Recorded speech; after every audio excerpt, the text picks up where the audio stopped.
Jest Medlivai. Jest Medlivai i mamy na zegrach 5 minut po godzinie 8. Zaczynamy rozmowę z naszym gościem, a jest nim Jerzy Szczepankowski, prezes Fundacji Alei Gwiazd Sportu. Witamy serdecznie. Dzień dobry panu, dzień dobry państwu. Tematem rozmowy jest odbywająca się już dzisiaj wieczornica Gwiazd Sportu. Aleja Gwiazd Sportu to jest, można powiedzieć, pańskie dziecko, jeżeli chodzi właśnie o te miejsce, w którym upamiętniamy wielkich sportowców. Natomiast ta wieczornica to wspominanie tych, którzy już odeszli w tym roku. Na kogo należy zwrócić szczególną uwagę? Tak, to już po raz 18 będziemy wspominać wielkich nieobecnych. W tym roku poświęcimy szczególną uwagę 4 bohaterom. To Jerzy Pawłowski, znakomity szermierz, uznany za szablistę wszechczasów przez Międzynarodową Federację Szermierczą. Wielokrotny olimpijczyk, trzykrotny wicemistrz olimpijski z Meksyku z 1968 roku, brązowy medalista z Tokio. Łącznie zdobył 18 medali mistrzostw świata, 7 złotych, 6 srebrnych i 5 brązowych. Indywidualnie 14-krotny mistrz Polski, 7-krotny wicemistrz i 3-krotny brązowy medal. Drużynowo 21-krotny mistrz Polski. 2-krotny zdobywca plebiscytu przeglądu sportowego na najlepszego sportowca. Oprócz Jerzego Pawłowskiego, którego gwiazdę odsłoniliśmy dopiero w tym roku, będziemy wspominać 3 wielkich nieobecnych, którzy sami odsłaniali gwiazdy, byli wśród nas, pamiętamy ich doskonale. To profesor Jerzy Młynarczyk, koszykarz. W 2011 roku odsłonił swoją gwiazdę. Znakomity koszykarz, olimpijczyk, 4-krotny uczestnik Mistrzostw Europy. To jest z zawodu, był prawnikiem, nauczycielem akademickim, profesor nauk prawnych, specjalista prawa morskiego i międzynarodowego, autor kilkunastu książek i ponad 200 publikacji naukowych. Prezydent Gdańska w latach 77-81, poseł na Sejm w kadencji 2001-2005. Pan Jerzy Młynarczyk, jeszcze nie jako profesor, startował w barwach narodowych 112 razy.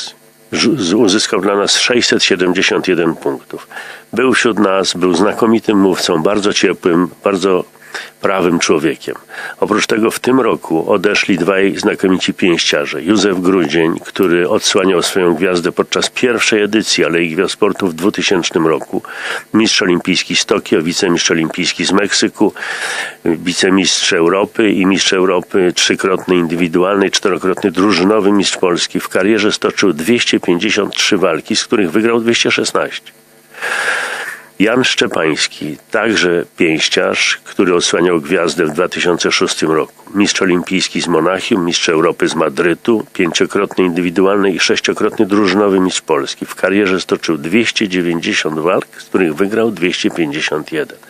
Niestety oni wszyscy przegrywają ostatnią walkę, często z nieuleczalną chorobą. Pamiętamy ich wszyscy, pamiętamy jak byli u nas, jak rozdawali autografy, jak robili sobie zdjęcia z kibicami. Jesteśmy im winni te gwiazdy za te chwile radości,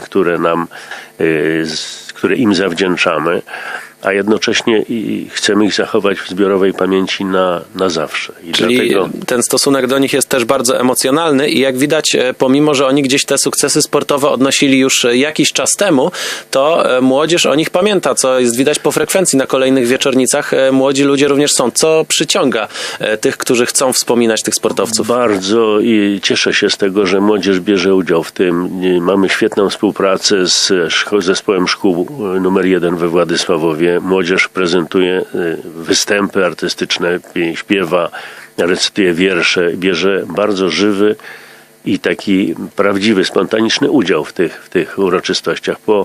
Po tych wspominkach idziemy na aleję, zapalamy znicze przy gwiazdach wielkich nieżyjących, a tych gwiazd mamy już 43, tych nieżyjących, ze 118, które przez 18 lat zostały odsłonięte.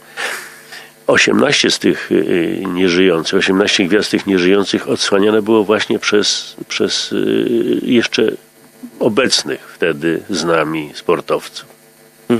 Czyli pokazuje to też, jak czas leci i możemy właśnie przechodząc przez te Aleje Gwiazd Sportu we Władysławowie poddać się troszeczkę takiej refleksji. No i do refleksji będzie okazja dzisiaj, gdzie spotykamy się i o której godzinie? Spotykamy się w gościnnych salach Ośrodka Przygotowań Olimpijskich Cetniewo we Władysławowie o godzinie 18.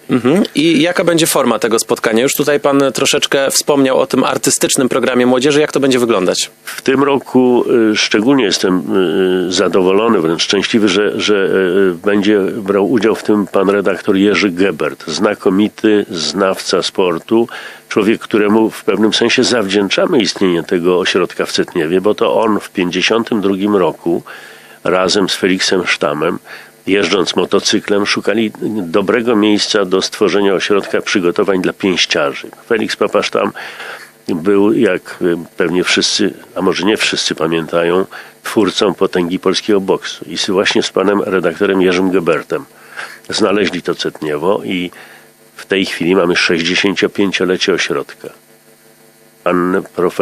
Pan redaktor Jerzy Gebert będzie wspominał swojego przyjaciela właśnie Jerzego Młynarczyka. A liczymy na jego wspomnienia o pięściarzach, ponieważ Jerzy Gebert przeżył wiele olimpiad, relacjonował występy wielu z tych sportowców, ma wielką wiedzę, to jest kopalnia wiedzy po prostu. I do tego spotkania wyjątkowego będzie okazja dzisiaj, tak jak już usłyszeliśmy, o godzinie 18 w Ośrodku Przygotowań Olimpijskich Cetniewo, a rozmawiamy o tym z inicjatorem Alei Gwiazd Sportu, którą możemy podziwiać właśnie tam, z Jerzym Szczepankowskim, prezesem Fundacji Alei Gwiazd Sportu. Dziękujemy bardzo. Dziękuję.